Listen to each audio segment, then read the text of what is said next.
So here we are with Mr. Grover Norquist from Americans for Tax Reform. Thank you for taking the time. Absolutely. I wanted to ask you a few questions that I believe are important to the Hispanic community. I wonder if people really know how much tax they pay.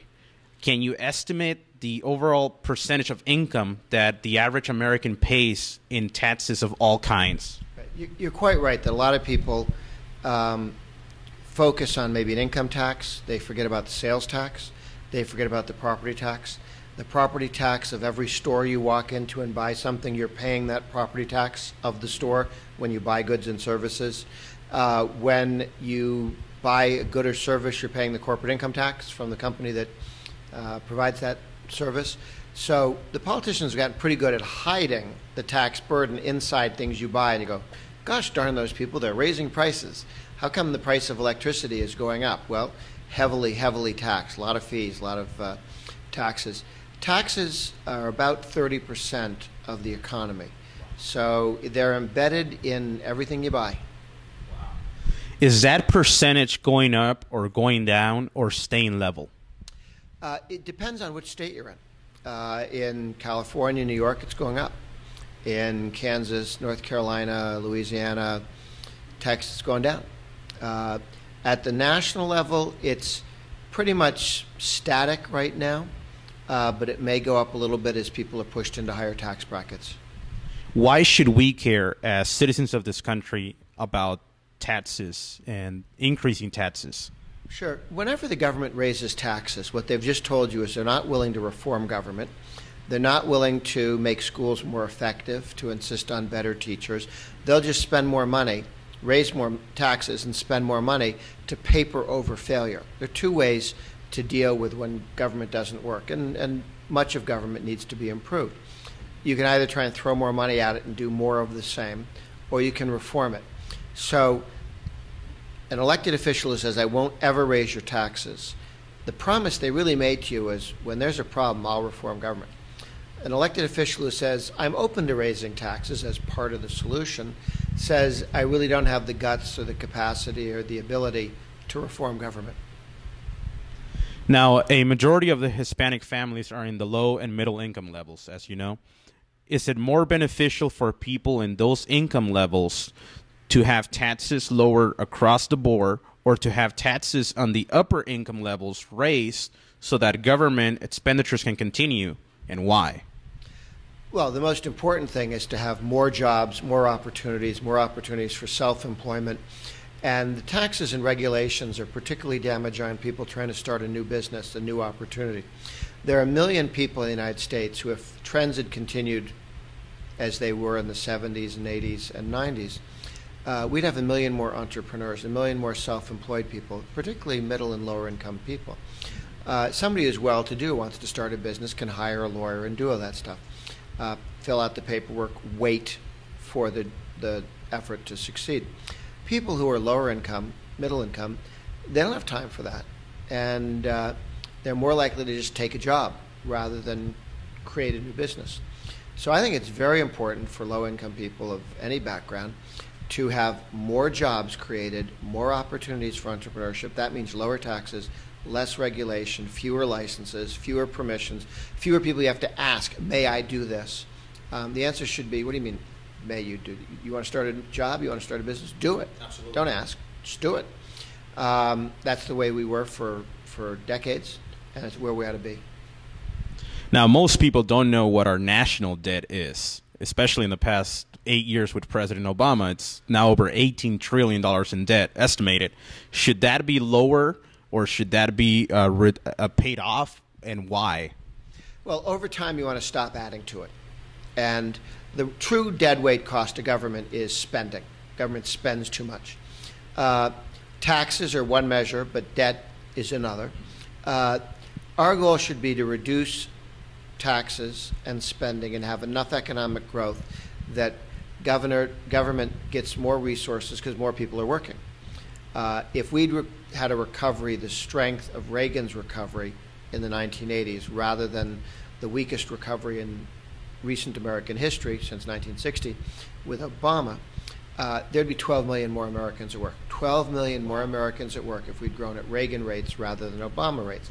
That's a lot of dead opportunity. That's a lot of people whose parents and brothers and sisters and children don't have jobs.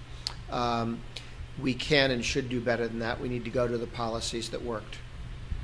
A large percentage of lower income people pay no income taxes. Why should they care if taxes are raised on high income families? Because a lot of the taxes that are raised are taxes on investment, on savings, on capital. And if you want to have a growing economy, you need more money available to invest in new businesses, small businesses, banks to make loans.